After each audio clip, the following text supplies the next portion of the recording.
Welcome, everybody, to another episode of PhinManiacs Live. I am your host, Louis Sung, and I assume my co-host, Chad Ronenbaum, will be with us shortly. But until then, I'm going to go ahead and hold down the fort here. Got an exciting show for you all tonight. We're going to be joined by Kyle Madson, the managing editor of the TitansWire, to come in and talk with us about all things Tennessee Titans as we lead up to the opening weekend of the Miami Dolphins regular season.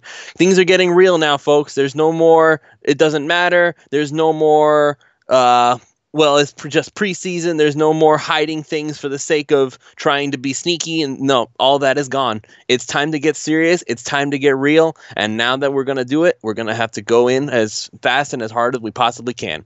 I know that there are some guys on Twitter, and that's a big shout out to Mike Epps, just because he has been leading the charge and doing the trash talking between Dolphins fans and Titans fans, essentially trying to unite the fan base, so to speak, and getting them to stop fighting themselves and to start fighting against the other team, which is nice. It's nice to be able to feel united for once. It's nice to be able to feel like we're all on the same team for like the first time in God knows how long, because we've been going against each other. We've been going against dealing with each other, arguing over who's the better quarterback and what should the Dolphins do. Is Gase a good coach? Is Gase an awful coach? Is he going to start throwing screens all over again? Is Mike Gesicki a horrible blocker? Is Gesicki the next greatest thing since I don't know, who's a really good Dolphins tight end? Keith Jackson, I suppose. Yeah, I think that's a good. No, Randy McMichael. What am I talking about? My boy Randy. That's probably a really good comparison there. So lots of stuff to talk about, and I'm going to go ahead and get started here, and I'm going to discuss the recent news surrounding tight end Marquise Gray, or is it Marquise? Actually, you know what, folks? I actually have a paper from the last time I was in the press box against the Ravens, and I have a little thing here. It actually has Dolphins pronunciation on it. Here's a little inside look into what actually goes on in the press box. So we have this paper on some some very nice like cardboard feeling paper, and it has Dolphins pronunciation. I have a whole list here. Stefan Anthony Asiata, Isaac Asiata, Kalen Bolage, Leonte Carew. It's kind of crazy. So it's actually Marquise. For anybody who's wondering, it's actually Marquise Gray. So we've actually been saying it wrong this whole time. It's Marquise Gray.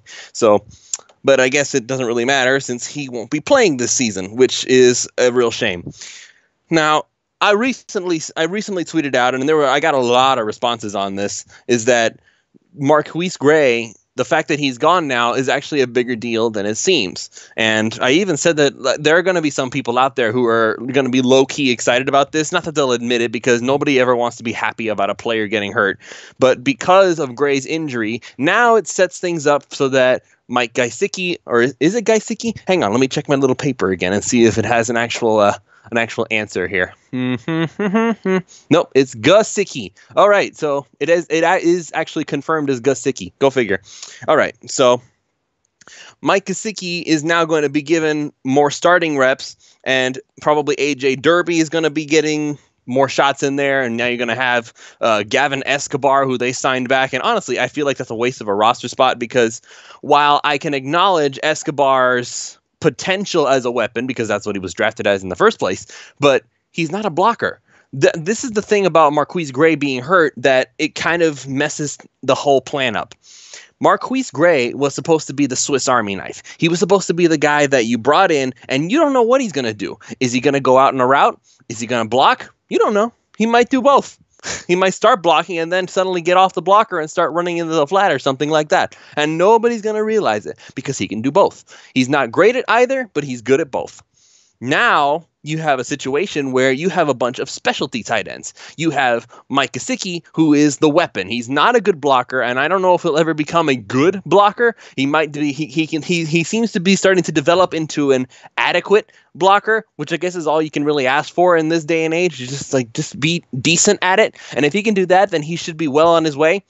But he's still not good at it. So if Gesicki's on the field, then you probably know what he's going to be doing. If he's going to be blocking, you know that that's going to be a weak spot and you attack it. Otherwise, he's going to be running a route. If you have AJ Derby, I don't know. I guess Derby can kind of do a little bit of both. I don't know how good he is at blocking, and I don't know how good he is at route running. I'd have to actually watch him do more stuff. The one time I actually noticed him during the preseason was when he did that push off and got penalized for that hit for that crossing route in the middle of the field. So that wasn't exactly a good impression.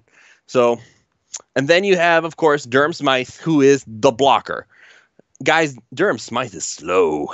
Like, he runs in slow motion. And I don't know if that's because he's not a good route runner, or just because he just is slow. Or maybe it's just a simple matter of he's still not sure of himself and he's kind of trying to take his time. I'm not sure. We'll see about that. All I know for sure is that right now we have ourselves a versatility problem. When you look at it from the perspective of the Miami Dolphins are trying to make it so that they can they're trying to be sneaky about it. That's why they held back Mike Gesicki all throughout the preseason. That's why they tried to make it so that nobody could tell the difference. No, like, is Gesicki even going to be relevant when the season comes around? Gase wasn't telling, and he did it on purpose. He even said it during a press conference, is that he has plans for Gesicki. He doesn't do this whole thing for a hobby. And that's the usual Gase snark. So love it or hate it, it's who he is, and that's how he's going to act. I personally am feeling a little bit wary of the tight end position now without Marquise Gray, because for all the lack of overall production that he's had, his impact is felt beyond the statistics, beyond the numbers. Marquise Gray brings more to the football field than just receptions and yards. He's a good blocker. He's made a lot of good blocks over the course of his Dolphins career already. And not having him, yes, some people were telling me, yes, Durham Smythe is just going to have to grow up faster now. But that's not an easy thing to do, guys. That's actually really, really hard. That's not something that you should be doing, and not something you should expect your rookie tight ends to be able to just do. That's something that you're going to have to wait and see what happens with him, because it's not something that just happens overnight. It's not Marquise Gray gets hurt, okay, I am Durham Smythe and I am going to suddenly be good. No, it's going to still take him the same amount of time it's been taking him. That was why Gray and Derby are sticking around to begin with, is to give Durham Smythe time to continue to develop. Gesicki is coming along faster than we hoped, or rather faster than we expected, but that doesn't mean Smythe is going to either. It's a difficult situation to think about, because you don't know what you're gonna get on Sunday. We kind of know what we're gonna get from Ryan Tannehill. The same usual solid play, as long as his line is holding up. The same sort of, every once in a while, if he sees an opportunity, he'll take the shot, but he's not going to force it, which is what Tannehill is. He's not somebody who's going to take the shot just because he's going to take the shot. If you wanted that, then you should have stuck with somebody like Matt Moore, who is the gunslinger. I've always felt like gunslingers are overrated, and I'm not trying to say Dan Marino was overrated. The thing is that Dan Marino had the accuracy to back up that gunslinging mentality. I don't want somebody who throws the ball and then just going to throw interceptions every 5 minutes. I don't want that. No. Tannehill takes care of the football, and if an opportunity opens up, he'll take it. That's what I expect from him. Kenyon Drake is going to be Kenyon Drake. He's fast. He's elusive. That has not changed from the preseason to the end of last season to the preseason. He's been the same guy. He can make catches. He's actually getting pretty good at blocking. He's suddenly becoming an all-around running back with a specialty in making catches and being quick and speedy. So that's a wonderful opportunity for a superstar running back to emerge. So I expect that from him. I expect Kenny Stills to run down the sideline and make catches, and maybe a few in the slot as well. I expect Albert Wilson to be solid and be a good blocker, because that's how he was in preseason. I expect Amendola to be dominating the slot, because that's what he did all preseason as well. You can tell when a player is what he is and he can do what he does just by looking at it. Danny Amendola did not fall off immediately after he came to Miami. He stayed the same guy. So you know that it's Amendola, and not just because it's Tom Brady and everybody looks good with Tom Brady by default. Because there have been instances where some players don't look good with Tom Brady. Do you guys remember when Chad Ochocinco was in New England? He didn't look so good. You can tell when players are just good. You can tell when players can make things work no matter where they are. That is a situation where a lot of Miami's weapons are right now. Albert Wilson still looks really good despite having moved on from Alex Smith in Kansas City or Patrick Mahomes or whoever you want to throw out there. And you also have Amendola, who still looks good with Ryan Tannehill and not with Tom Brady. You have a whole bunch of guys now. The offense is set and primed and is ready. I just hope that the loss of versatility at tight end does not force Adam Gase to suddenly be more, what's the word I'm looking for? More obvious in his play calls, more obvious in the decisions he makes with the plays. I'm hoping that doesn't happen, but we'll have to see what happens on that front. So on Sunday, we'll probably get a better indication of what we should expect. So let's see, what can I talk about next? I'm still waiting for my boy Chad. He still hasn't shown up. I'm wondering if he's even going to come at all at this point. Just need to see if anything's going on here. No. Ladies and gentlemen, I might be on my own for this one. But that's fine. In a little bit, I'll have Kyle Madson on. In about 15 minutes, I'll be able to have Kyle Madson on, so I'll have somebody to talk to then. It's kind of sad, folks. I'm going to have to call on my production manager because we do the show through Skype. That's how the show works. And Skype, in its ever wonderful wisdom, has decided to upgrade itself to where now everything looks supposedly sleeker and cleaner. But now we can't have group talks on the show. We cannot have callers in actually be on the show anymore. I would have to hang up on the original talk to be able to get to the phone person, which is something that didn't happen before, which is just so lovely. So what's going to happen is that my brother is going to have to manually downgrade me back to the original Skype, which I'm glad that he's able to do that. It's nice to have family who can take care of you like that. So by next show, we will have everything set up properly, and you guys will be able to interact with us again as usual. But again, if you want to interact with us for tonight, you can always be in the YouTube chat, or you can tweet us at PhinManiacs, and you can use the hashtag PhinManiacsLive, and I'll see it. Don't worry, I'll see it. So here's what I'm expecting. Let's go ahead and get into the game again. Here's what I'm expecting from the Tennessee Titans. So I saw the injury report for today, and Harold Landry, who's somebody who's ever getting very hyped up already, he didn't practice. So that's one less defender that we're going to have to worry about come Sunday, I think. I don't think he's going to just suddenly become a full practice person after having do not practice on his little resume there. I know that Marcus Mariota is going to be a problem on the offensive side of the ball. And the reason I know that is because, again, the Dolphins have struggled mightily with any quarterback who is even remotely mobile on his feet. The Dolphins don't seem to have the ability to spy the quarterbacks. They have to sit back there in the pocket and wait to get sacked. If they move around too much, if they take off running, usually what happens is the quarterbacks break free for a 15, 20-yard run. And honestly, that's just disturbing. It shouldn't be that way. That should be, again, where the linebackers come in and they get their act together and they chase down the quarterback before he gets too far. That is what would happen in a perfect world. Unfortunately, the world is not perfect. Hey there, foxing around in the chat. I see you. Yo to you too, my brother. All right, so Marcus Mariota, again, is going to be a problem simply because the Dolphins' defense can't seem to stop running quarterbacks. I wouldn't be surprised if he decides to take it upon himself. A lot of people were saying that we're going to force Marcus Mariota to throw the ball. He doesn't have to throw the ball. He just needs to run it. And this is why I got into it so hard on the most recent episode of PhinManiacs Extra with my boy Ron Caniff, and the discussion that we had, or argument, if you want to use a more accurate term. I had said from the very beginning that the best way to get the run defense going, the best way to have the ability to spy a quarterback and to stop runs from breaking open and gashing us over and over and over again, is to just have TJ McDonald play in that linebacker role.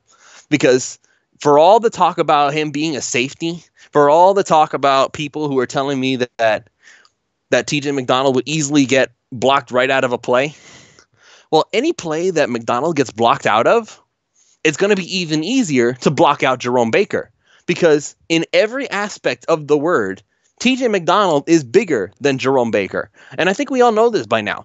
Baker is not as large as a player as McDonald is. McDonald is more built to play linebacker than even Baker is. So I don't see why we wouldn't use that resource in a position where we can get the most out of him. You don't have to actually make the official move on the sacred depth chart that Adam Gase loves so much. You don't have to switch his position like officially and make it so that TJ McDonald's profile page on the Dolphins website reads linebacker TJ McDonald. You don't have to do that. Just make it so that he's almost exclusively playing in the box, because that's where he seems to make the most impact. Or if you just want to switch things around, make it so that TJ McDonald and Rashad Jones switch around every once in a while. And if you're asking why I don't say Minkah Fitzpatrick, well, it's because Minkah Fitzpatrick can't do both. If he's currently slated as the slot cornerback, that's what he has to play. He has to play slot cornerback. He cannot spy the quarterback and chase down the slot receiver at the same time, because he's going to have his attention on one or the other.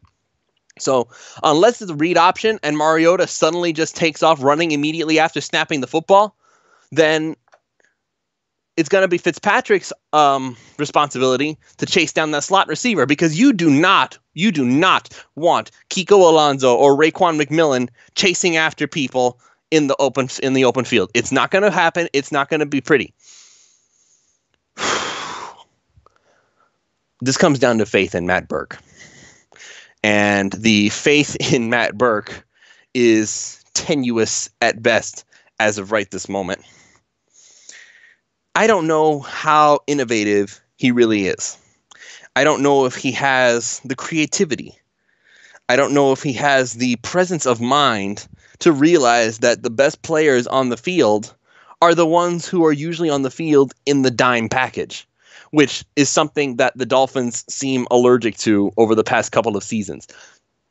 So many teams have realized that with all the emphasis on passing these days, that running the football, while it's effective when it is working, it is not what teams want to do. Teams want to air it out. Teams want to be able to make those big, flashy plays all the time.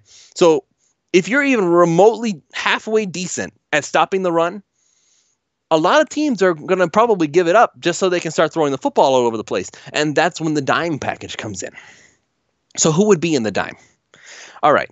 My personal preference for what the Miami Dolphins defense would look like if I were running the show. For the dime package, I would have either Kiko Alonso or Raekwon McMillan playing that linebacker spot, not even Jerome Baker. And the reason why is because you still need at least one guy who's hanging around in the middle who has some size to him. Kiko and Raekwon are not pass defenders. They are run stoppers. That's what they're best at. Kiko can shed blocks. Raekwon is a bigger dude who's built to do that sort of thing. Baker's the faster guy. You don't want him to be a run stopper. If you're relying on Baker to stop the run, you're going to be in trouble, because he's a pass coverage linebacker. He's a faster guy. He's not a big, beefy, get guys out of your way linebacker. He's not. So either Raekwon or Kiko would be my middle linebacker in the dime. Then I would have Torrey McTyer as one boundary corner. And then I would have Xavier Howard on the other side. I would put Bobby McCain back in the slot because that's where he's best. And from that moment on, you just have the three safeties back there, or you have a couple of them move up, or you have a couple of them move around, or whatever. But you have Minkah in the middle, TJ McDonald on the other side, and then Rashad Jones on the other side. You have three safeties back there. You have your dime package. Boom, boom, boom. Three safeties. The three best defenders on the field at any given moment. And of course, you have your same old four-man rush: Cam Wake, Robert Quinn, Jordan Phillips / Devon Godshaw / Akeem Spence / Vincent Taylor, or whoever else you want to throw out there. Probably Kendall Langford after they bring him back for week 2. If you want your best defenders on the field, it's very simple. You just have the three safeties out there in a dime package. And you know what? Again, the TJ McDonald factor comes in. If you're worried about getting run on while you're using the dime, you throw TJ McDonald or Rashad Jones in there. These guys make plays in the box all the doggone time. They shoot a gap and the running back has no idea what hit him.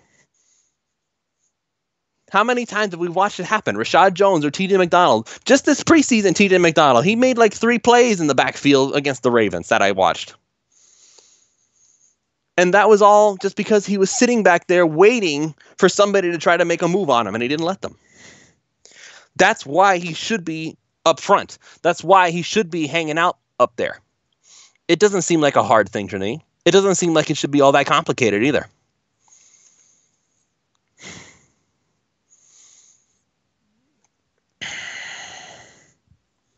I'm hoping that the Dolphins will have the presence of mind to realize that the best way to get their best players on the field is to just use a formation that, for the most part, they have seemed allergic to. They need to stop being allergic to it. On offense, what do I want to see?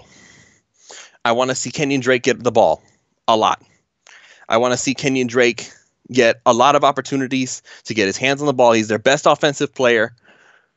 It's not hard. It seems so simple to everyone out there. I'm pretty sure that everything that I'm saying right now is something that you've probably said to yourself, well, duh, who wouldn't be thinking that? But it's the truth. Because it seems like the only ones who are not seeing it that way is the Dolphins themselves. And that in and of itself is a big problem. We need to see them realize what we have been saying all along. Just because we're the fans or we're the media does not necessarily mean that we can't see, because say what you will about the eye test. Say what you will about looking at averages or watching film with untrained eyes or any other nonsense excuse you want to throw out there. We may not be in the building all the time, but we are not clueless. We have common sense. We can see what works and what doesn't. We can see that every time a bubble screen is thrown, it falls to pieces because the Dolphins cannot block. The Dolphins receivers are not good at blocking. They're not good at getting into position to block. They're not good at holding blocks once they get them. And I don't know if maybe Tannehill has something to do with this too, but it seems like the passes that are thrown are usually not in a good position. If you're going to throw a screen, then what I would really like to do is I would have it so that Tannehill throws to a spot and the receiver is coming around the edge already and he's already got a head start. He doesn't have to catch it and then accelerate. That's what I would like to see, because then it's like, okay, at the very least he's going to get 2 or 3, 4 yards out of it because he's already moving. That in itself would improve the screen game immensely.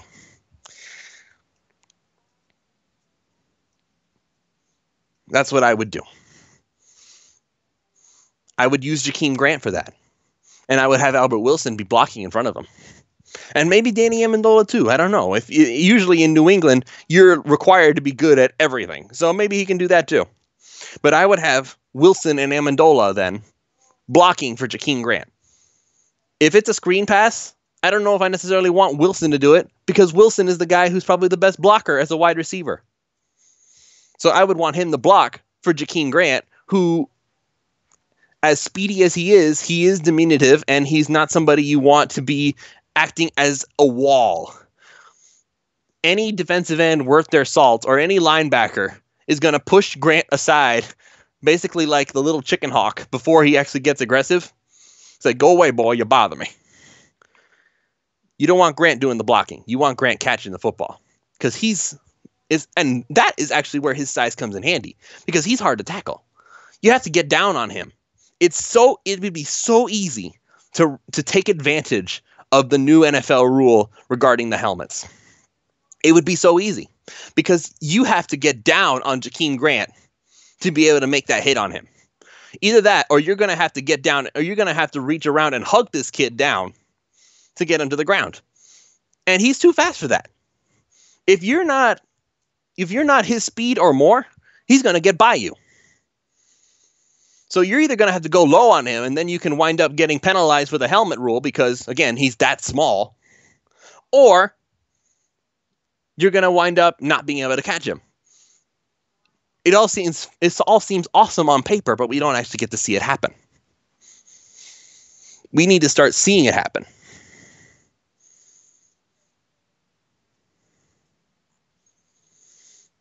And again, in about 4 minutes, I'm going to have Kyle Madson of the TitansWire join me to give a more Tennessean look at the whole situation. I also know for a fact that he's actually a big fan of Frank Gore, so I'm actually interested to see what he's going to think, what he's going to say about our veteran future Hall of Fame running back, who may or may not get that many looks once the game starts. Because if Kenyon Drake starts running all over these guys, I would hope that Gase comes to the realization, you know what, maybe I should keep Drake in there. I know that's something that, once again, Ron and I have had arguments about in the past. There are things that we have not been able to come to an agreement on, and one of the things is that Ron hates the running back committee. He hates it. If one guy is hot, you let him keep running. No questions asked. Just do it. Gase doesn't seem to do that. Gase likes to keep everybody fresh. He wants to keep everybody from getting a little too sweaty, I guess. Maybe he doesn't like the smell of the laundry after the game is over.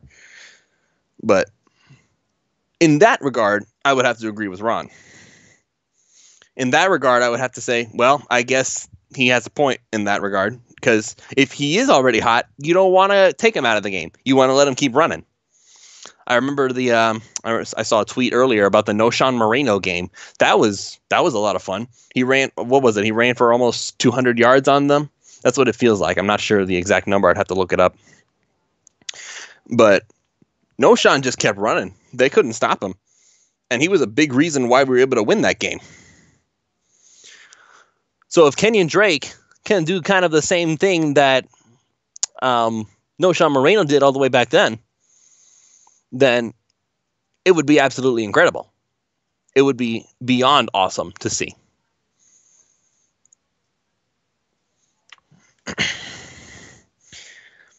I'm hoping that we get to see something good on Sunday. I'm hoping that we can finally enjoy the game that we have missed for all this time. I can only hope. So now I'm going to go ahead and try and see if I can get Kyle Madson in this, because we are still waiting on that. Let's see if I can get him in here.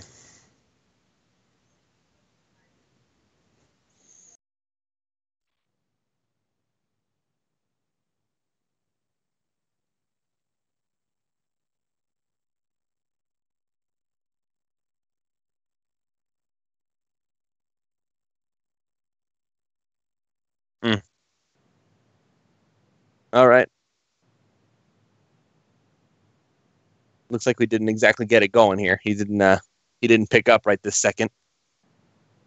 So I'll keep trying as the night goes on. But in the meantime, once again, if anybody wants to talk, please let me know, and I will get to you I will get to you pretty much right away. Because right now once again, I'm still waiting for my co-host. He hasn't actually shown up. Perhaps I'm starting to think that maybe I might be doing this whole show solo, which means I might need your help, guys. Again, I always say this. I want you guys to interact with us. I want you guys. We do this live show because we look forward to having you on. We look forward to having you guys talk with us. We enjoy that. We enjoy hearing from you. So if there's anything you want to say, if there's anything you want to talk about, I will be more than happy to address anything you want to bring up. That's how I roll. So in the meantime, I'm going to keep trying to get him on. I'm going to keep trying to get my co-host on. There's a lot of stuff to talk about. Just it's a lot easier when there's somebody else to talk with me. So if anybody wants to get in here, please let me know, and I will absolutely talk with you. Foxing around, you still in there, man? I'll talk to you too, man. It's not a problem.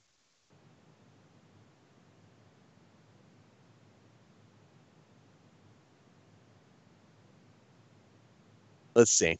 All right. Let me just go out. Actually, you know what? Let's go ahead and do this. Let's have some fun tonight. Let's go ahead and take a look at what's going on Twitter, huh? Twitter is always fun for everybody. Let's see. Oh, yeah, the Le'Veon Bell scenario. I don't know. I guess we can talk about that. I guess that's something, because this has a big deal to do with the rest of the NFL as well. The whole Le'Veon Bell situation is actually pretty interesting. He's been holding out all this time so that he can get his hands on that big money. And I can respect him for wanting his money. Believe me, I don't want to take money away from anybody. These players, they work their butts off to get their hands on it. And if they want to do that, then I guess that's their right. But I can understand why the Steelers players would be upset over what's happening. Le'Veon Bell is a huge, huge boon to their success. Without Le'Veon Bell, they are seriously in trouble.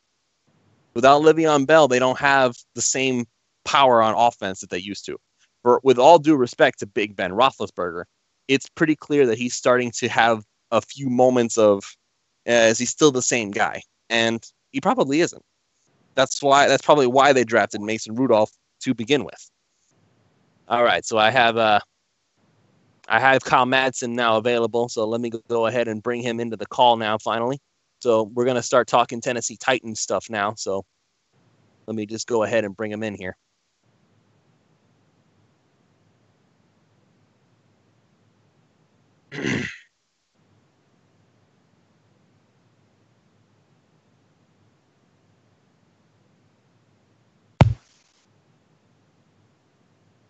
Kyle, you there? Yeah, I sure am. All right. Well, thanks for coming on with us here at PhinManiacs Live. I really appreciate you taking your time out. Yeah, of course, man. Thanks for having me.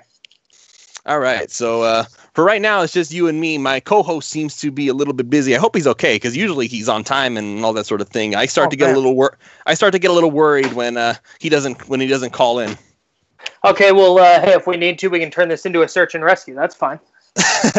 Oh my gosh! I hope that that's not the case. Good Lord! With the way the world is, if search and rescue is like, oh no, Chad's dead. No. No, it'd be fine. I've seen like a ton of Mission Impossible movies, so we're on it. All right, so I'll let you take charge then. All right, so we're talking Dolphins Titans, obviously. So I want to get some insight on what exactly is going on in the world of the Tennessee Titans. I know for a fact that we seem to have traded workout players. We claimed Luke Falk, who you cut, and then you came in and worked out Drew Morgan. I guess it's a back-to-back data dump for both teams. So tell me what's going on in Titans world. I don't imagine that the picking up Luke Falk and working out. Oh gosh. I know you just said his name, Drew Morgan. Yeah, I don't think that's going to play a huge role in either team's game plan. I doubt either team was installing game plans prior to cutting down the 53-man roster for this exact reason. Matt LaFleur, the Titans offensive coordinator, actually said today that he tried to give the Rams, when he was the Rams OC, tried to give them some intel on Kyle Shanahan's offense because he had worked for so long under Kyle Shanahan. And it backfired pretty poorly because the 49ers scored 73 points on them in 2 games. So he's kind of learned his lesson there. And I don't imagine that'll come into play at all. So, okay, so wait, hold on. So you're basically saying that the data dump is actually a bad thing. That's basically what it boils down to here. Yeah, because if a team knows that this player knows X, then they can show X and then run Y. You know what I'm saying? Yeah. Which is effectively what it sounds like happened with the 49ers last year, where Matt LaFleur, the now Titans offensive coordinator, then the Rams offensive coordinator, said, hey, when they show this look, this is what they're doing. And then the 49ers did the complete opposite out of that same look, and it burned them pretty bad. So I don't imagine, like I said, that either of those things will come into play. It was kind of a big deal was made out of Falk signing with the Dolphins, and there were some articles written from people saying that, this is a mistake, a tactical mistake on the Titans' part, and if they were that worried about it, they would have kept Luke Falk. Luke Falk's just not that good of a player, and they cut him, and the fact he's signing with the Dolphins is pretty inconsequential for the Titans, I think. Okay, so actually, let me back up just a step, because you said something that kind of makes me wonder a little bit, because now you probably are aware of how many teams worked out all these quarterbacks, and I had said from the very beginning is that if a lot of draft analysts had these quarterbacks ranked a lot higher than they actually went. I mean, guys like Luke Falk and Mike White and those guys, they were ranked as to be 4th rounders, and they didn't go until the 6th round. So that was that was a big hit to the dignity, to the credibility of the draft analysts. So. But you said that Luke Falk is not a good player. I mean, he's a rookie, isn't he? So are we already labeling him as a complete bust? I mean, he can't at least become a solid backup? Well, I mean, potentially. I guess that's there. But just seeing what he did in the preseason, He just doesn't have the arm strength to get the football down the field. He's decently poised in the pocket, but he's inaccurate. He can't get the ball down the field. And I know there's ways to kind of mask that in today's NFL with, shorter passing games and run pass options, but he just did not look comfortable as a quarterback. And it's one of those things where I feel like in the NFL, you kind of have it or you don't. And he did not look like a guy who had it. Well, how would you exactly? Is there even a way to define it? Because here in Miami, I don't know if you're, because I don't know if you're aware. Because we in Miami have been debating whether Ryan Tannehill has it. It was reached a point where I hate the term "it" because it just seems like this undefinable, untraceable trait that can either make or break a player's career, or it can be completely inconsequential. So yeah, it's such a strange thing because. Out here in San Francisco, I live in Northern California, and with the 49ers with Alex Smith, that was a lot of what people said about Alex Smith was, he just doesn't have it. He just doesn't have it. And I was against that for a while too, because I'm with you. It's not quantifiable. It seems like just kind of an excuse when you don't have a good reason why a guy isn't winning or taking that next step. In Luke Falk's case, it was just, go back and watch. You can just see this guy just doesn't quite have the talent it takes to really succeed at this level against the athletes that he's going to face in the NFL. He set every Pac-12 passing record in Mike Leach's air raid offense, and he was phenomenal in college, but there's a next level that the NFL hits that I just really don't see him hitting. Okay, that's fair enough. So we'll see if our quarterback whisperer, Adam Gase. I've reached a point where it's I hate that term too, the quarterback whisperer, because that doesn't mean anything either. Don't they have 4 quarterbacks on their 53-man roster? Currently, yes. I have been upset with that whole move from the very beginning. I was pretty much close to ripping out my hair. Just because they kept Osweiler and Fales, and then they went and claimed Falk. And for Falk, I was like, okay, well, they worked him out during the draft process. He's a developmental guy. I'm okay with that. But why the heck did you keep both Osweiler and Fales? That's the thing I got mad about. Yeah, that's that was quite a decision. They have 23 defensive players I saw with 4 quarterbacks. I mean, that seems excessive to me. I think what's happening is that, okay, because there was recently an article out there. You know Ron Wolf, right? He's like this his Hall of Fame GM kind of guy. Yeah. And he was basically saying how he was shocked that so many teams were only carrying 2 quarterbacks. Now, to me, it makes perfect sense because you need position players everywhere else. It's more than you need a quarterback. If you in today's NFL, you either have your starting quarterback or you're doomed 90% of the time. Not every team has that backup, that Tom Brady waiting in the wings when Drew Bledsoe goes down. That most teams don't have that anymore. So I looked at it from the perspective of, if we're going back to the olden days of the NFL where teams kept 3 or 4 quarterbacks, then, I can understand why you would do that because it used to work. But go ahead. The necessity to keep that many quarterbacks now is less because of all the rules against hitting the quarterback. Right. You effectively can't touch the quarterback anymore. You used to be able to tear the guy's head off. You needed 3 or 4 if you were going to make it through a season, and now you can get away with having 1 or 2. I guess 2. You can't keep 1, but you can get away with having 2. And if your number 1 goes down, you put the number 2 in, and then sign a backup for him. Because effectively, if your starting quarterback goes down, your season's over. So there's except for the Eagles, who are kind of the exception that proves the rule. I plead with that Nick Foles stuff. No. Yeah, but you guys saw it last year in Miami with Ryan Tannehill going down, and he signed Jay Cutler, who's okay, he can start 15 or 16 games for you, but you're not probably going to be a playoff team. And, really. And the Titans ran into it when they went into Miami, when they had to start Matt Castle, where it was like they're not going to win this game because of the guy under center. So I think keeping 2 quarterbacks is totally fine. We're going to continue to see that trend, I think. I'm sure we will. It's just it seems like the Dolphins are the only exception to the rule nowadays. Yeah. There are exceptions to a lot of rules. My only logical theory is that they're keeping all 4 guys to kind of play mind games with the GMs, maybe, because we were able to get a 7th round pick for Jordan Lucas, who had done pretty much zero during his Dolphins career, except for one really good game in the last preseason game. And we got a 7th round pick out of that. I'm like, well, okay then. So maybe, just maybe, considering the Saints gave away a 3rd rounder for Teddy Bridgewater, maybe they're thinking that if somebody goes down for another team somewhere and they need a backup quarterback, whether we think he was worth it or not, Brock Osweiler did get $72 million from Houston not that long ago. He's definitely not worth it, but maybe, just maybe, somebody will give hey, well, you want a 5th rounder for that guy you got sitting on the bench? Yeah, we'll take it. Yeah, because every coach thinks they can be the guy that's gonna turn him around. Like, oh, he showed the flashes. I can get him to the next level. Yeah, I mean, I could see that, but if that's your plan, like if that's your goal is to wait on another team's starting quarterback to get hurt, that's a not so great plan. Well, I didn't say it was a great plan. I said it was my only theory. Yeah. I mean, it makes sense for sure.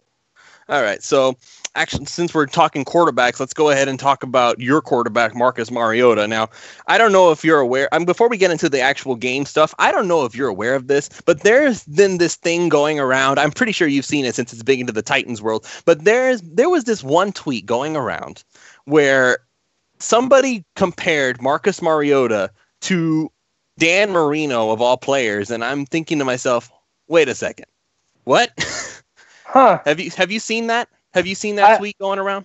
I haven't. I somehow missed that. But is that even remotely a fair comparison at any standpoint? No, I think Marcus Mariota is tremendously talented, and I think that his numbers were worse than he was last year. He threw 15 interceptions. And I think Pro Football Focus had him at 13 interceptable passes. Like, that is insane. He just had awful luck last year, interception-wise. And the offense handcuffed him. I mean, let's be real. That's why they fired Mike Mularkey, because he wouldn't get rid of offensive coordinator Terry Robisky. So they brought in a head coach who would hire an offensive coordinator like Matt LaFleur, who is from that Kyle Shanahan, Sean McVay tree, who's going to run a modern NFL offense to kind of maximize the talent of Marcus Mariota. Now, how much better can he get than he was in his second year? I think he threw 26 touchdowns and 9 picks and had a quarterback rating in the mid-90s. I'm not sure, but Dan Marino, like, come on, man, that's insane. Dan Marino is one of the most physically gifted quarterbacks of all time. Like, Marcus Mariota might be good. I think if I remember the tweet correctly, what he was comparing to Marino was his release and his arm speed and something along those lines. Like, is his release really that fast? I don't think so. Not anything that I've noticed is abnormal. Dan Marino's release is just insane, and Marcus Mariota doesn't have that kind of arm strength. One of his problems is getting balls outside the numbers. He tends to float them a little bit. Balls deep down the field, he has a tendency to let him float a little bit because he doesn't have the arm strength of a guy like Marino. So maybe he gets the ball out as quick. It doesn't look like it on the eye test, but if that's the case, then so be it. He's still not as good as Dan Marino. Okay, I just wanted to check and see what was like. I wanted to get a pulse of the Titans fan base because there's been a lot of back and forth going on lately, just between the two fan bases. Yeah, his fan base loves Marcus Mariota. He is, and I know several people having lived on the West Coast. I know several people who went to Oregon and went there when Mariota was there, who know him personally, who just rave about him. Every media member who comes across him, whether it's a Titans media person or an opposing team's media person, loves him. He is just, by all accounts, a tremendous human, and his teammates love him. He's not one of those crazy rah-rah type leaders, but he does lead by example, and he's such a nice guy. His teammates just adore him and love playing for him and with him. But as far as some people have him like, oh, this is an MVP caliber guy. I mean, maybe he has the physical tools to get there, but not that we haven't seen him put it together on the field through his first 3 years. All right. So no. Okay. So I see my co-host. He's messaging me on Twitter now. He's like, yes, he just got home from I think his son's game. Oh, he's alive. Football practice. Yeah, he's alive. You don't have to put Mission Impossible canceled. So he'll probably pop on in a few minutes. So okay, let's go ahead. Good. Yeah. Excellent. Phew. Okay. So I feel better now. All right, so let me ask you this. Now, I don't know if you're aware of this. I'm trying to teach you some things as you teach me some things, so that way we can have like a two-way thing, and maybe you can tell like, hey, I talked to this guy on PhinManiacs. Listen to you Titans people, listen to it too. So, but let's talk about the Miami Dolphins run defense and the fact that you guys have Derrick Henry. So, Miami has struggled to stop these power runners. Like they usually manage to fall forward for like 5 or 6 yards per carry, it feels like. And sure. Ever since the loss of Ndamukong Suh, and personally, in my opinion, the loss of Lawrence Timmons, because whether anybody in the Dolphins fan base wants to admit it or not, Timmons made a huge impact on that run defense. Since losing him, they have struggled a bit, to say the least, in stopping the run. How good has Derrick Henry looked as of late, and should Miami be concerned? Like, obviously they should be concerned, but how concerned should they be about him? Well, they kept it pretty vanilla in the preseason, so I don't think we saw anything that suggested Henry's going to get there on preseason games. But what we know about the offense that Matt LaFleur comes from, and Sean McVay and Kyle Shanahan, is going to be a reliance more on outside zones. And that's what Henry really excels at. He's 6'4", 247, 6'3", 6'4", 250. He's huge.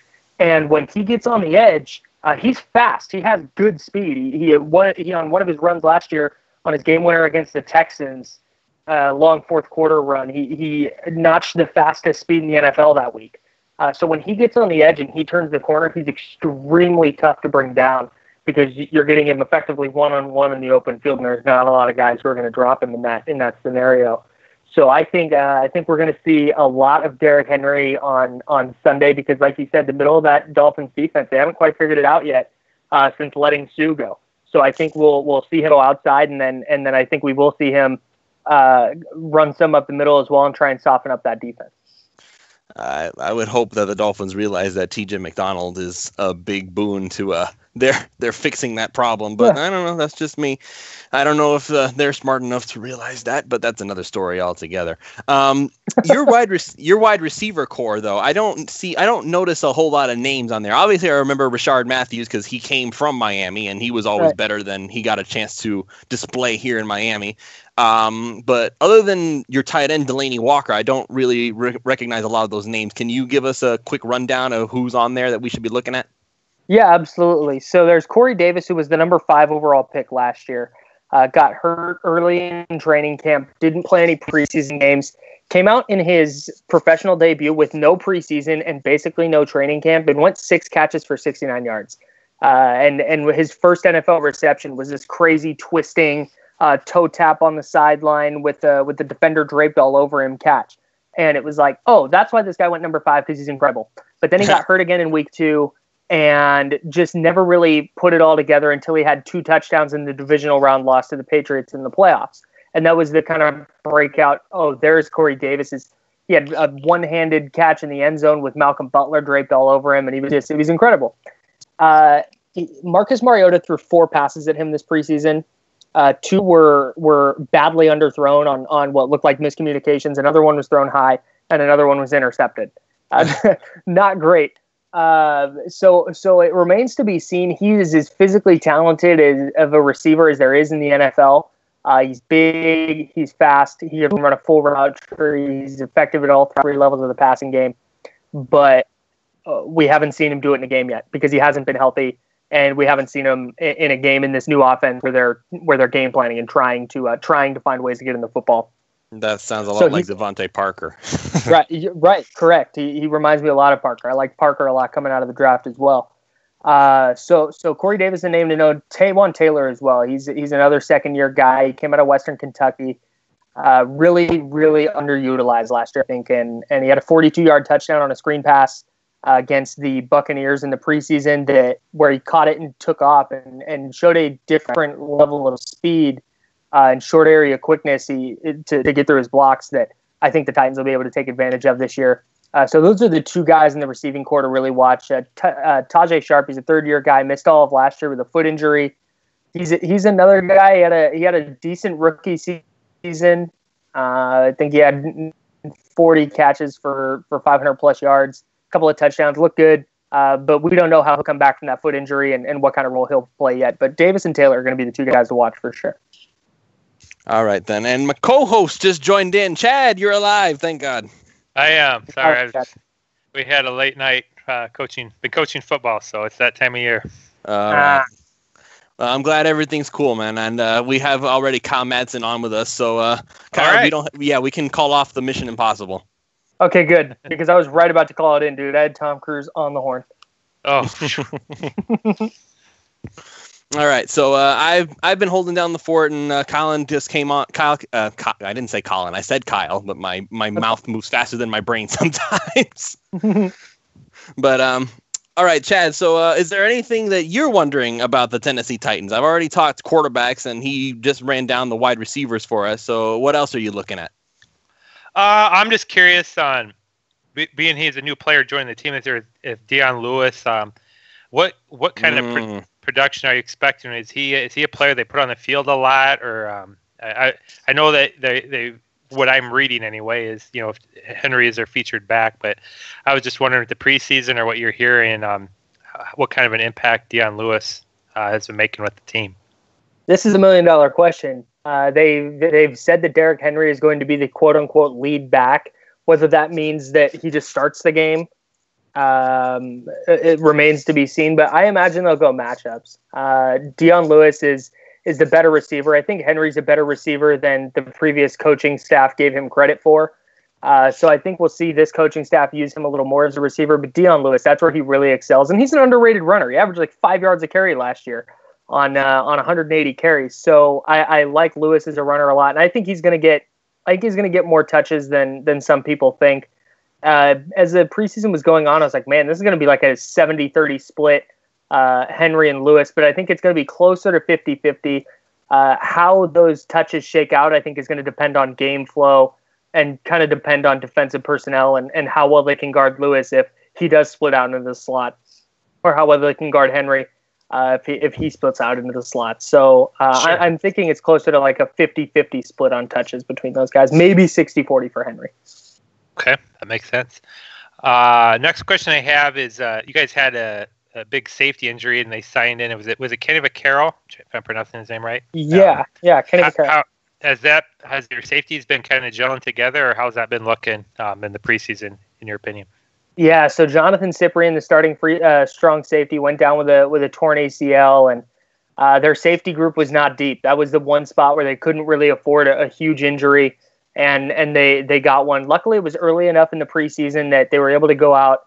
They had several safeties in for visits. They ended up signing Vaccaro, and he wound up taking first team reps like his third day of practice.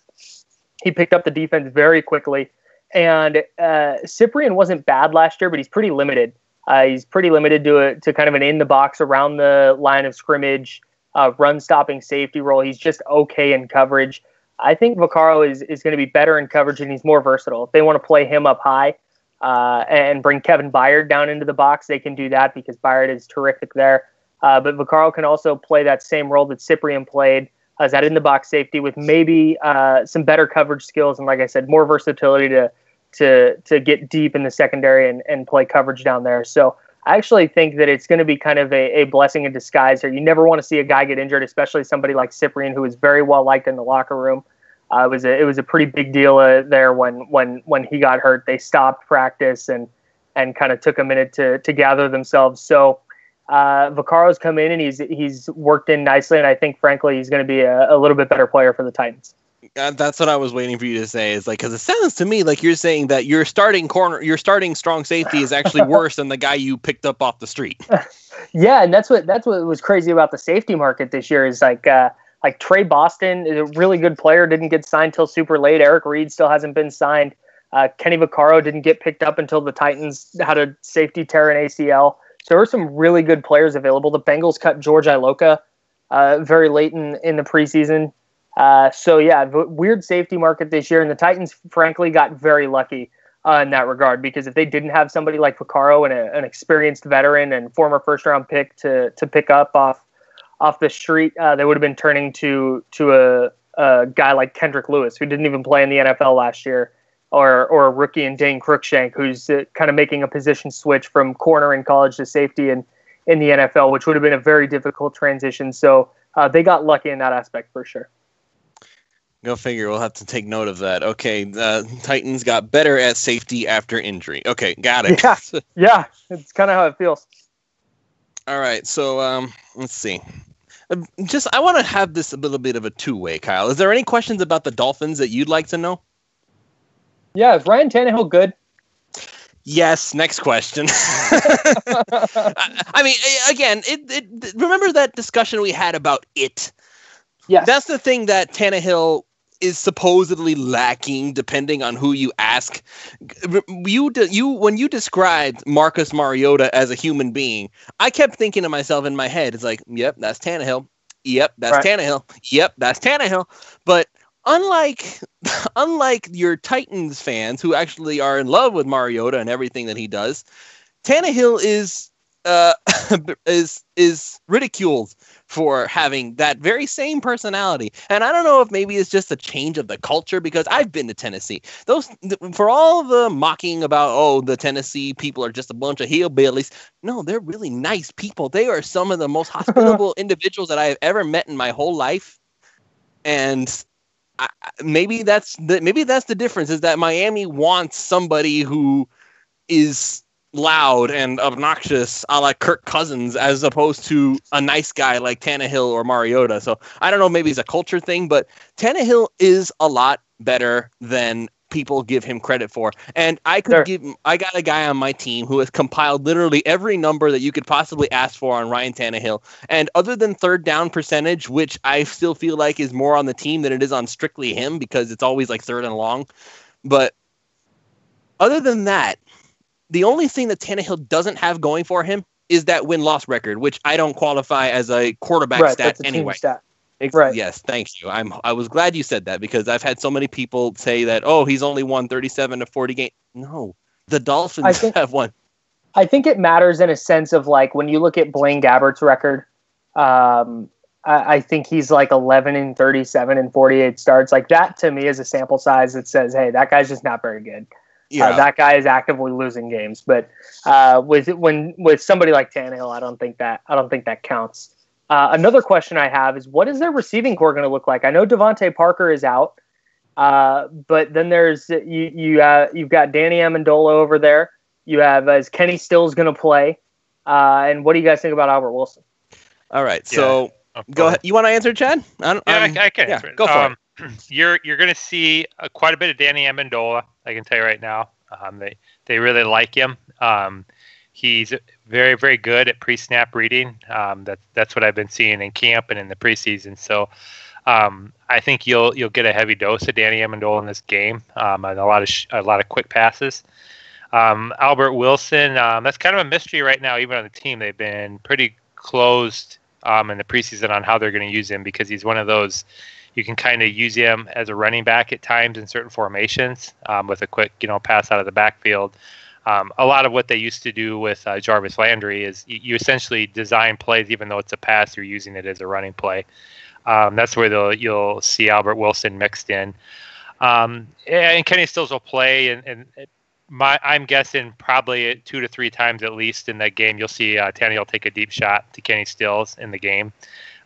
Even though Devontae Parker has that pedigree of a first-round pick, Tannehill has a better timing and rapport with Kenny Stills for the deep routes. And one player you probably don't hear a lot in Tennessee that you might be interested in the game will be Jakeem Grant. He's very, very quick, and I think you'll probably see him worked into the game more than you normally would with Devontae Parker out. And you'll also get to be the first team that sees what they're going to do with Mike Gesicki, their rookie tight end, who's he's a very difficult matchup because he's 6'6". He really has a good high point and jump, and he's quick. So I think the receiving core in Tannehill, they're going to be better than probably you're anticipating in the game for Tennessee with what Miami will come out of the gate with. So that's what I would guess.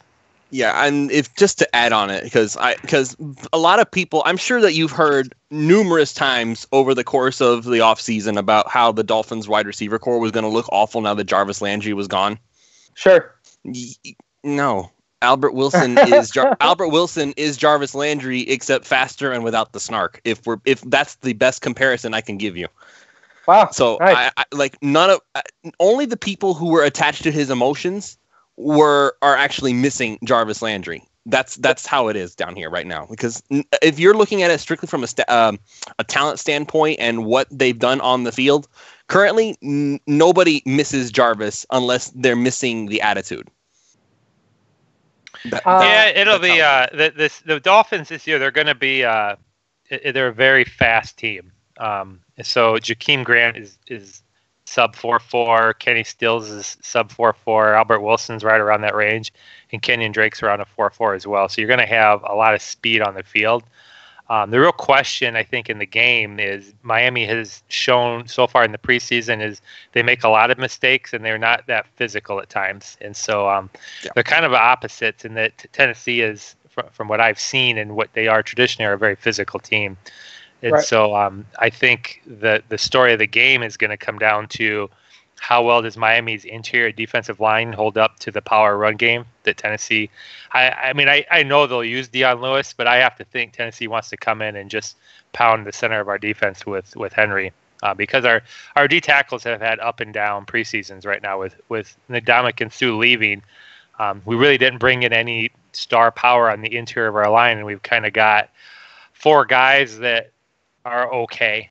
In my opinion, we don't have any dominant interior defensive linemen. Not right now, but I feel like a couple of them could develop into such. Well, that's going to be a question in the game is Tennessee absolutely features a power running game. And so that'll be a challenge to see how well Miami can stop Tennessee from power running the football. And the other, I know I flipped sides of the ball here. The other will be how well our defense is able to contain Delaney Walker. He's a very good all-purpose tight end. And he's healthy, isn't he? I think. Yeah. So he hurt his toe in the preseason. He didn't play any preseason games. He got himself a turf toe. He's gonna be good to go. He'll be ready to play. He's been practicing in full all week. And with Mariota adjusting to a new offense, Delaney Walker's been his guy since he got there to Tennessee in 2015. Since Mariota did. He's relied on Walker a lot, and I think that we're going to see a lot of that Sunday as plays break down and you see the kind of growing pains that come with playing in a brand new offense. I think you're going to see Mariota look Walker's way a lot just because of the rapport they have and the timing they have. I think that's going to kind of be his safety blanket. That's what I think. And historically, Miami is going to be starting 2 rookies. Our number 1 pick will probably be in there, playing some of the slot corner, but we'll also have a rookie linebacker in there as well. And so that'll be a big challenge. If you want to get technical, you have 2 rookie linebackers because Raekwon didn't play last year. Right. But so one of those guys are going to be matched up. Some of those guys, whether it's the linebacker or safety, are going to be matching up on Delaney Walker. And historically, our defense has struggled covering athletic tight ends. And so I think that'll be... Oh, go ahead. I actually looked this up today. The last time Walker played against the Dolphins with Mariota under center was in 2010. He went for 5 catches, 66 yards, and a touchdown. 2010? 2016. Oh, about to say, it's like Mariota's not been in the league that long. No, 2016. Sorry if I misspoke. But I'm expecting a lot of Walker as well. Yeah, so that's going to be those are 2 matchups I think that favor the Titans, are your power running game and Delaney Walker. I think on defense, I do think that I think teams as a whole are going to be a little taken off guard on how fast Miami is on the way they run their offense. And the other question is Adam Gase is going to want to come out in this game, and he's going to want to run a lot of no-huddle, really fast-paced offense with really fast players. And either that's very, very difficult for more physical teams to defend, or we have a lot of execution issues. And I don't know which one that'll be. Historically, we've had a lot of trouble with execution to date, so we'll see. That would make a lot of sense for the Dolphins to do that, especially with the team speed that they do have, because the Titans do have Malcolm Butler, Logan Ryan, and Adoree Jackson at the corners. And then we mentioned Vaccaro and Kevin Byard earlier. at the safety spots. Their secondary is very good. Where they're going to struggle is on the defensive line.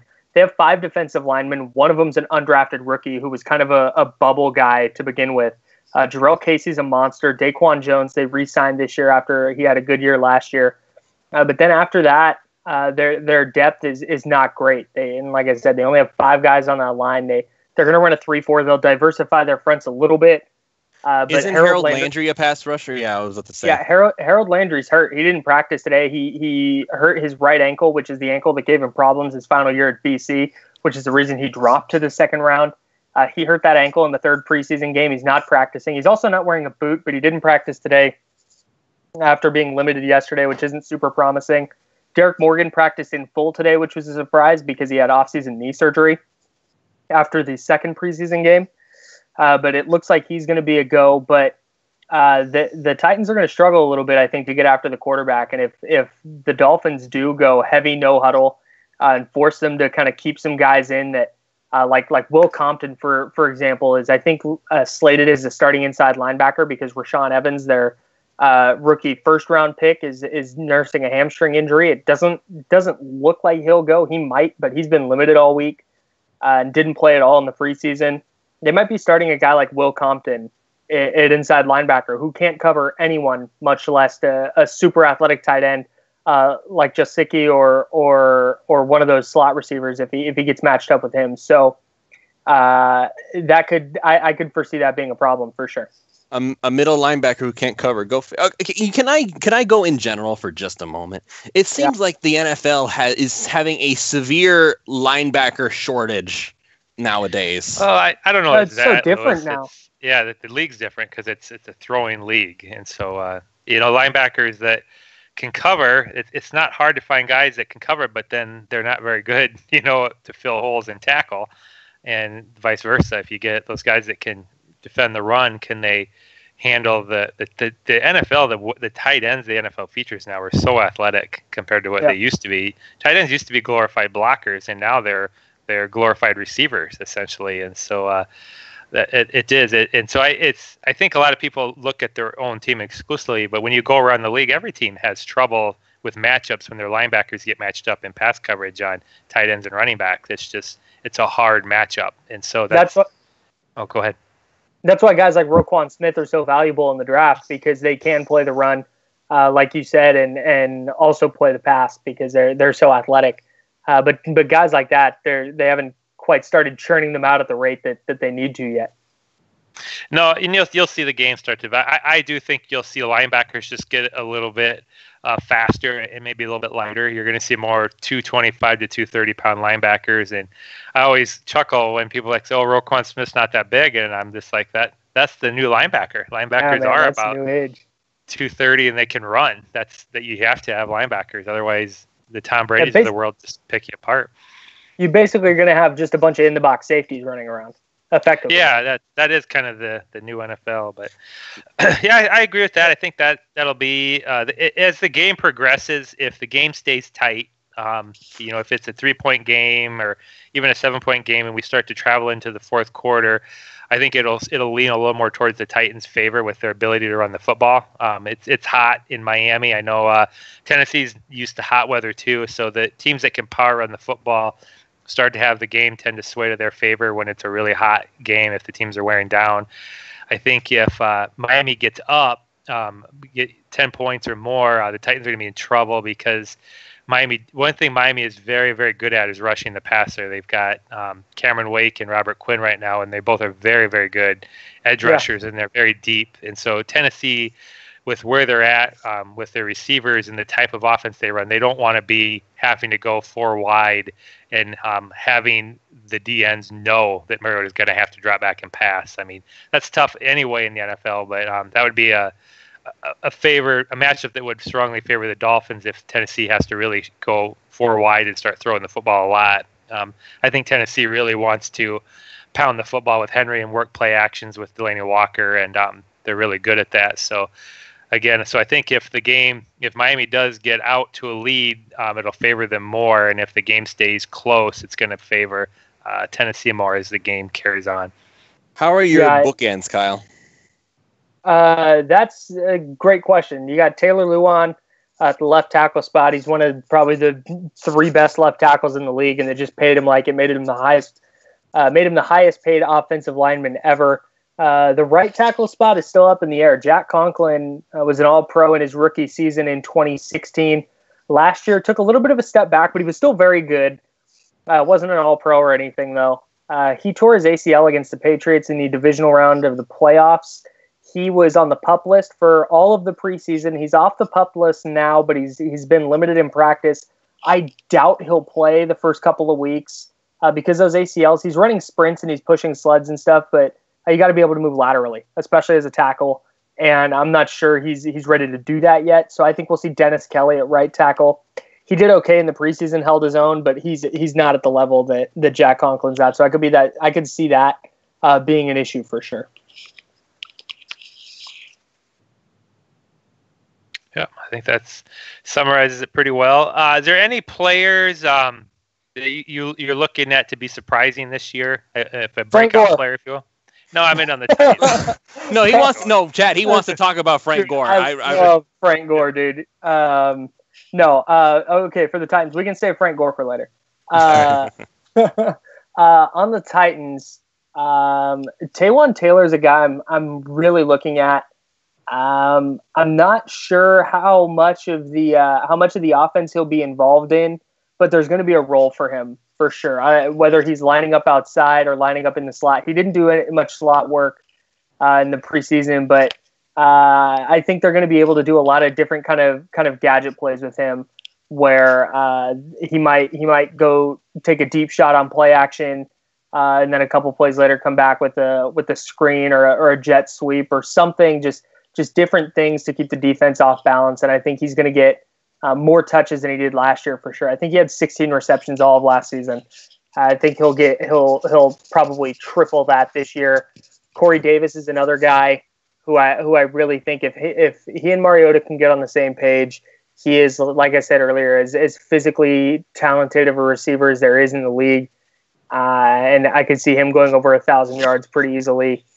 A dark horse kind of guy is their backup tight end, Johnny Smith, who's out of Florida Atlantic. He is he's like a Delaney Walker clone. Like he is the same size. It can play as an inline tight end. He can split out wide. He can line up in the backfield. He is electric after he catches the ball, and I think they're going to find better ways to use him this year as well. He made a couple explosive plays last year, but just couldn't really get involved in the offense, and I think they're going to try and involve him more when they run their 2 tight end sets and ensure that he's getting targets because he was a vastly underutilized weapon last year. So a lot of second-year guys for them I expect to break out. Do you think they'll be running more double tight then with that guy? Yeah, they ran a lot of 2 tight end sets last year under Mike Mularkey. In fact, more than any team in the league, I think. Is how that ended up shaking out, but they ran a lot out of that. I think we're going to see them pass more out of it this year, where you get 2 tight ends where maybe it's Smith and Walker lined up in the slot instead of 2 tight ends with Mariota under center and those 2 guys in line. Gotcha. But I think it's going to be more 3 wide for sure. They didn't run much of that at all last year, but that's just the modern NFL. I guess 3 wide sets, and I think we'll see more of them, but I think we'll still see plenty of 2 tight ends because of how versatile guys like Smith and Walker are. Okay. Makes sense. All right, then. So do we want to go into the Frank Gore discussion now? Dude, he's a Hall of Famer. Can we all agree? Yeah, we've hardly seen him. They've had him bubble wrap. Like, pretty much Adam Gase has been like, nah, he doesn't need to play. No, he didn't even practice today. Yeah, I know. No, Gore was upset because he only got like 2 snaps in the dress rehearsal. I was like, are you kidding me? Like, yeah, no, we're not kidding. You're done. Bye. Yeah, it'll be interesting because as the Dolphins, we haven't seen him much, and so I really don't have a feel. He's such a different player than Kenyon Drake. Frank Gore is such a one-cut upfield runner. Very good at it, and Kenyon Drake is much more. He's so fast and spin moves, and so they run very different styles. And so I expect it'll probably be about a 60-40. I think you'll see Kenyon Drake getting about 60% and Frank Gore getting about 40% as the season opens up here. So I'm as eager to see him as you are because we haven't really seen him hardly touched the ball. They've just been careful with him at his age. So for what it's worth, in training camp, Gore has been a bruiser. So it's not like he's like the whole he's still being the one exception to the old running back rule. So yeah, man, he's so awesome. He just keeps churning out his 3.5 yards of carry. Just like you said, just one cut, get into the second level and get tripped up. It's just great. Yeah. I just love him. He'll probably you'll probably see them run a lot of Kenyon Drake. When it's the open field, when they get into the red zone, you'll see them pull Drake out and bring in Gore. I think you'll probably see a lot of that, just because I think Gore is the better blocker when they go to pass, and he's definitely a better guy for yak yards. If you're looking for your your third one type plays, you'll be seeing Frank Gore in on a lot of that stuff. So. It'll be interesting. I really don't know, being a fan and watching the team close, I really don't know for sure how they're going to use Gesicki yet at tight end. They've been really, really basic with him in the preseason and what they're showing. And I don't know if that's just because that's all he's got down for the offense being a rookie, or if they're just not wanting to show how they're going to use him. And you really don't know how they're going to work in Kenyon Drake and Frank Gore and what sort of sets they're going to run with them guys in there. If it's going to be, I don't think they'll have them interchangeable. I think there'll be certain play designs for Frank Gore out of certain formations, and there'll be certain ones for Kenyon Drake. And I'm not exactly sure how they'll attack a team like the Titans, because I just don't know if Miami is expecting to come in and just power run the football in Tennessee, even though you've got some injuries. Historically, Tennessee is not a team that Miami would match up well trying to do an out physical game. So we'll see if they use a lot of Gore or not in this game. I'm fine with that. As long as he gets 10 touches. If I can get 10 touches, that's fine. We can get to 4th all time on the rushing list in week 2. That's okay. I can rock with that. He's got a good 5 years. I know that. Sorry, Chad. I didn't mean to cut you. Kyle, I know that you guys were looking for. I think you guys were looking for running backs after you let DeMarco Murray go a little bit, and you wound up with Dion Lewis. Were you hoping that Gore would be the guy by any chance? Only for selfish reasons. It wouldn't be what the Titans needed with their offense. Dion Lewis is exactly what they needed. I actually tweeted in November. Dion Lewis had made a play on one of the Patriots national TV games. And I said future Titan Dion Lewis, because of just the connection to John Robinson, the GM, back to New England. New England doesn't re-sign guys like Dion Lewis, and he was exactly what the Titans needed to complement Derrick Henry. And so it just seemed like a foregone conclusion that Lewis was going to end up in Tennessee, and he did. And it makes all the sense based on what they want to do offensively. So as much as I would have liked Frank Gore to be on the team that I watch week in and week out, it was never going to be the case. You sound like why don't you go ahead and talk a little bit about your history with Gore? Because I know you seem, the way you talk about him, he's like one of your favorites ever. He is. I grew up a 49er fan. Like I said, I'm from the San Francisco Bay Area.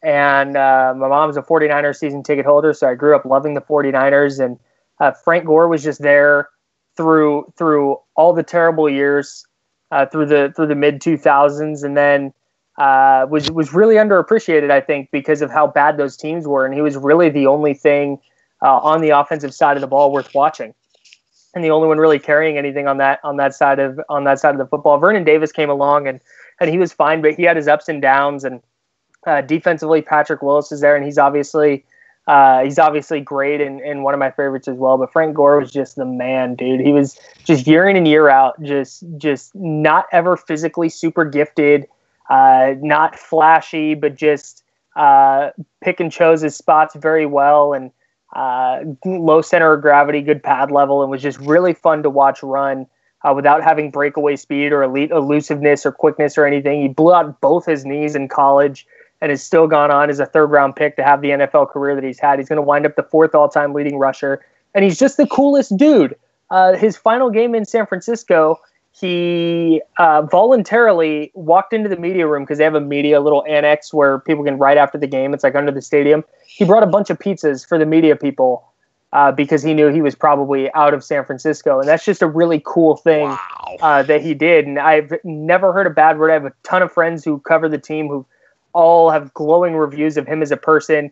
And his final game in San Francisco, I was there. It was against the Cardinals. It was the end of the Jim Harbaugh area, and they were Jim Harbaugh era, and the 49ers were terrible that year. I think they finished 8-8, and that game, Gore was just a monster. It looked like he was kind of running out of gas, but he came back for one final big game to kind of help carry them to an end of season victory, and that was really cool to watch. He took a lap around the stadium afterwards, and it was just a lot of fun. And it was in that moment that I realized that, like, man, he's not going to play for my favorite team anymore. But I'm just going to adore this player forever, and that's when he became my favorite. That's an awesome story. I don't think I could ever imagine any player buying pizza for the media down here in Miami, Chad. No, I don't. Yeah, I don't know. I can't think of one. Well, maybe Michael Thomas. He's not with the team anymore. No, maybe Frank Gore will buy Omar. Maybe Frank Gore will do it. Yeah, that'd be awesome. He'll have to I wouldn't put it past him. No, we have like this. Like, I don't know if I don't know if you know this. We have this one guy down here. His name is Omar Kelly. He works with the Sun Sentinel, and he has talked about Frank Gore for years because of his connection to UM. Sure. And like I can't even express the amount of happiness that Omar exuded when they went and picked up Gore. So who knows? Maybe. Yeah, like let's see. I guess maybe we'll see if Gore buys Omar a pizza just on the thanks for supporting me from UM days. That would be classic. If it just rolled in with one pie for that guy. No, he'd get him for everybody. He's that cool. Yeah. It's like, oh man, there's so many. The character seems to be like, we're going general again here. Character seems to be something that you kind of want and you kind of don't. Have you noticed this, Kyle, that it feels like you want them to have high character when they're not on the football field, but then as soon as the game turns on, you want them to turn into like these brutal monsters type of thing, and that's just not how people are. Yeah, it's you talk about people like getting in the zone, right? It's such a strange thing because, like you said, you want these guys to have class and all that, but football is such an inherently violent game that it's really tough to differentiate those two. And I think a handful of guys in NFL history have, but I think at your core, if you're going to play football and be successful at a game this violent, like you have to be a little bit of a jerk. Like there's part of you that has to have no regard for another human on some level. And I think that's what it comes down to. And the really special guys are the ones that can step off the field and still be genuinely good people, despite the fact that they were out there just trying to, effectively physically assault other humans for 60 minutes. It's such a weird thing to watch because remember you said that your Tennessee people love Mariota because of the nice guy that he is on top of the talent. Well, Tannehill's the same, but people hate him down here. So it's such a bizarre thing to watch the differences between the cultures. Yeah, and one of the things that Mariota did last year, there was a play that's now famous in Nashville where the Titans were trying to put the Jags away and kind of clinch a playoff spot, and Mariota scrambled left, was all by himself with like 3 Jags defenders around him, pump faked one guy, juked another guy, and then their safety, Barry Church, he just stiff-armed him flat into the turf and ran for a first down that helped kind of put the game away. And after Mariota slid down, he spun the ball as he got up and then stared down Barry Church. And that was just such an atypical thing because he never does that. When he scores a touchdown, he hands the ball to the ref and, high-fives his teammates. He's that kind of guy. So to see him do that, it was like you said, it was one of those things. It was like, yes, good, more of that. It feels like he would be a better player if he had more of that more often. But like nobody's asking for that. Like, am I making sense? I feel like I'm talking in circles. No, I don't know because again, it's like it almost feels like that's the it that people were talking about. Yeah, like, is that the quantifiable? Yeah, I think so. Like he's gonna go. When you need Marcus Mariota to put a team on his back, he will. And he may not show it overtly. And I guess that's where the culture thing comes in. Where some teams you're going to see a guy, get all pumped up and yell at his team on the sidelines. Your Des Bryants or your Terrell Owens, where they're going to yell at their teamates on the sideline and then go out and try and make a play. Whereas Mariota is just going to kind of go about his business and then might spin the football after a big play and stare a guy down. But yeah, he's definitely a guy, and that's why I think that his teammates like him so much is because in that Chiefs game in the comeback at Arrowhead Stadium, they were down 18 at the half against the Chiefs in the wild card round, and Mariota really did put the team on his back. Like, he threw a touchdown to himself, kind of. It was past the goal line, got batted back down to him. He caught it and dove in, and that's just kind of an encapsulation of the type of player Mariota is, where it's like, man, that guy just, like you said, that guy just has it. Like, he when they need a play, he's going to go make it.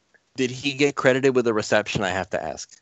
Yeah, he did. He got the receiving touchdown. And I think became the first quarterback or the second quarterback to have a receiving touchdown or have throw a touchdown to himself in a playoff game. Was the first one Steve Young? Because somehow that sounds familiar. No, it was, it was a Vikings quarterback. I think it was Brad Johnson. Is that right? I think it was Brad Johnson. Had his pass batted down at the line, and he caught it and ran around the end for a touchdown. Oh, my God. I mean, you know what, Chad? Maybe we need to get Tannehill to practice that. Let's for all the balls that get bounced at the line of scrimmage, he needs to go and catch his own passes. Please, no. Let's leave that one out. He was a wide receiver. Did you know that? Everybody talks about it, but for quarterbacks, it's all about winning. It really is. If you name off the great quarterbacks, the reason they're considered great is the teams won big games. They won Super Bowls. Their teams are really successful, and that's where Tannehill and Mariota fall in. They've both. I would say both are solid quarterbacks. You're not looking at. You don't say Marcus Mariota is one of the worst quarterbacks in the league. You don't say Ryan Tannehill is one of the worst quarterbacks in the league. Right. But you also don't. If you take your eyes off the W's, then they look terrific. Well, yeah, you don't say they're in that class of Tom Brady or Aaron Rodgers or Ben Roethlisberger. And I don't know that means that Tannehill or Mariota aren't good quarterbacks. It's just those quarterbacks have accomplished Super Bowls and lots of wins. And that's really what gets you up there, more than like how much you're yelling on the field or how aggressive or not aggressive you are. Is nobody seems to care as long as you're winning. And if you are winning, then you're considered, one of the great quarterbacks. And that's probably true of coaches and other positions as well. It just seems like the guys that are remembered to be really good at their positions tend to be on the teams that won big games. Kyle, I want to get a Tennessee Titans / 49ers. I don't know. It doesn't matter. Another viewpoint on this, because there were legit some people who actually turned around after watching the Jaguars succeed last year, who had the gall to suggest that Blake Bortles was a better quarterback than Ryan Tannehill. Did you see anybody on the Titans side of things that made suggestions like that for Mariota? Anybody at all? Even just that one weirdo that you wish you could block? Suggested that Marcus Mariota was better than Ryan Tannehill? No. That Blake Bortles is better than Mariota. No. No, that's ridiculous. It was pretty well documented that the Jaguars were winning in spite of their quarterback, and that if their quarterback could have made one or two more throws, they would have been in the Super Bowl. Right, and the Titans twice beat the Jaguars last year, and both times their defense was like, our game plan is to make Blake Bortles make a play because we know he can't. Right. I know that. You know that. Chad knows that. Most people with a brain know that. But it's like, how many times did we see on television them talking up Blake Bortles like he was suddenly the next franchise quarterback? It drove me crazy. Because, dude, it's that wins and losses stat we talked about earlier. It's like, man, if you win games regardless of how you do it, or if you lose games regardless of how well you play, it's all going to come down to the wins and losses. Like, Tom Brady threw for 500 yards in the Super Bowl and lost. And the one play everybody focuses on is the fumble at the end of the game. And that's just, that's wild to me. It's a quarterback-driven league, for better or worse. Yeah, a very results-driven league, like win or get the heck out. Mm-hmm.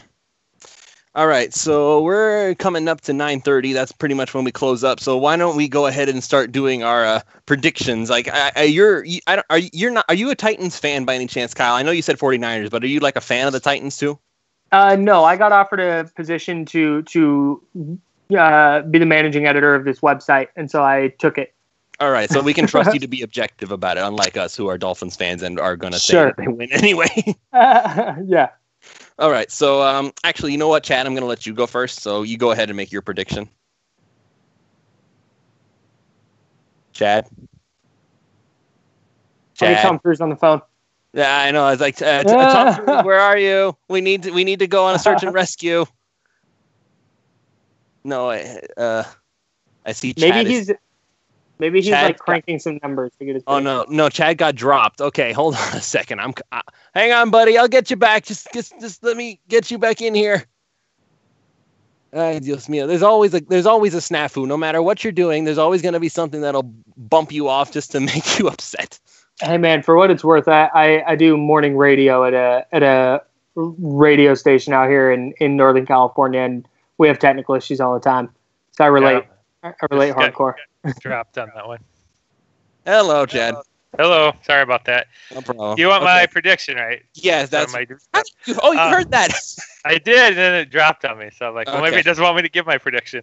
This is one of the harder games I could predict because it's the first game, and I'm the most uncertain about what the Dolphins are going to do than I've ever been. I expect it to be a fairly close game. I think the Titans have enough injury issues that I think if it's a high-scoring game, it's going to favor the Dolphins, and if it's a low-scoring game, then it will start to swing back to favor of the Titans.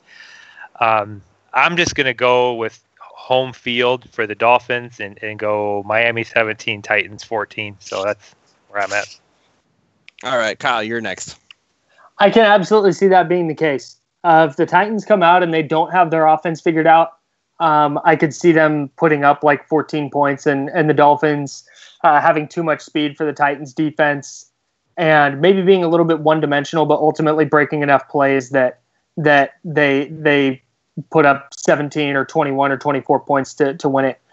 In a piece I wrote today, I predicted the Titans to win 24-14, but I think that is a best-case scenario where they figure their offense out and Corey Davis and Marcus Mariota are on the same page and Derrick Henry runs the ball effectively and Dion Lewis is effective in his time and the Titans corners in their secondary all play to the level that we think they're going to play. So it wasn't so much a prediction as it was here's what'll happen if all goes well.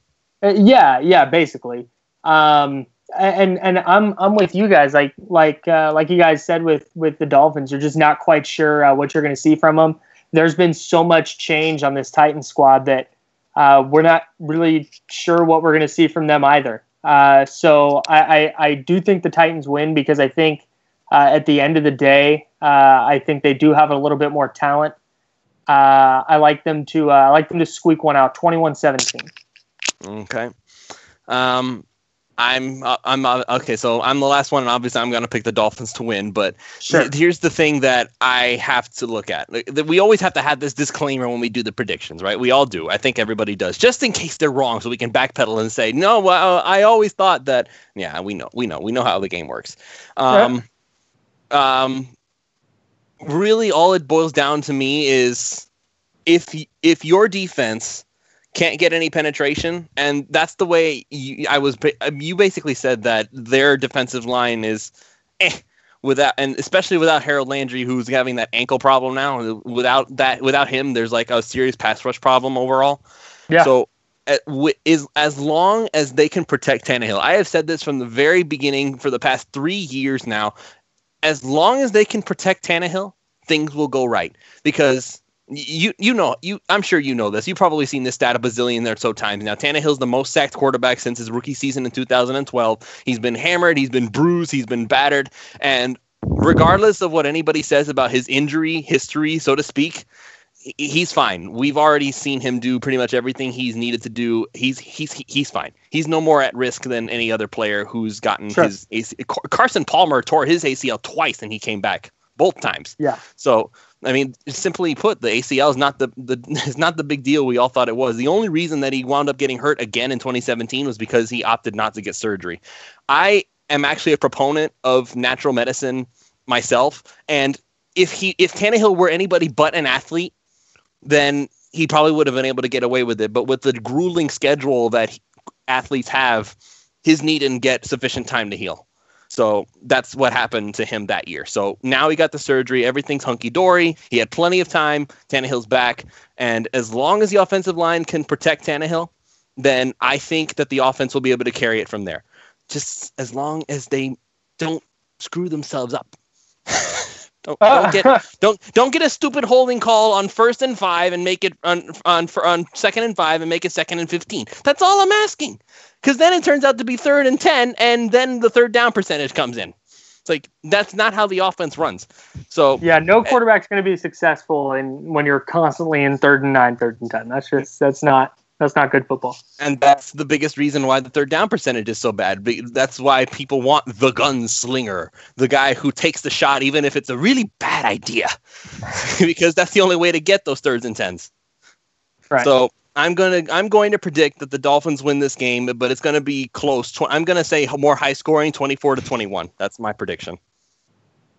I can see all that. I've been saying all year that I can see a route for the Titans where they go like 12-4, and it's just like, oh, hey, this team's really good. And then I can see another route where they go 5-11, and it's like, oh, this team still has a bunch of flaws. I can't figure out which one is more likely. It's probably somewhere in the middle for them. It seems like any team that's not New England has that constant battle. Yeah, seriously. All right. Well, Kyle, I want to thank you for joining us for this show. I really appreciate you taking the time out with us. It was an awesome talk. I always appreciate having guys who look at things from another perspective, someone other than an aqua and orange look, just because it gives kind of a reality check type thing. Yeah, absolutely, man. Anytime you guys need, I'm around. All right, then I will. Hey, man, I'll hold you to that, because if I ever want to do like a general show, I'm going to be like, let me get Kyle in here. Let me get my Jets guy, Matt Barbado, in here. Let's just get a whole bunch of guys from other teams and let's talk about NFL. Hey, man, we'll fly around. We'll do it. Sounds good. All right, then. So thank you all so much for joining us. It was an awesome time, and Sunday's going to come faster than you think, ladies and gentlemen, and so pretty soon it's going to be football season again at last. I know that for those of you who actually did stay and watch, you're probably missing out on the, the Eagles and the Buccaneers right now.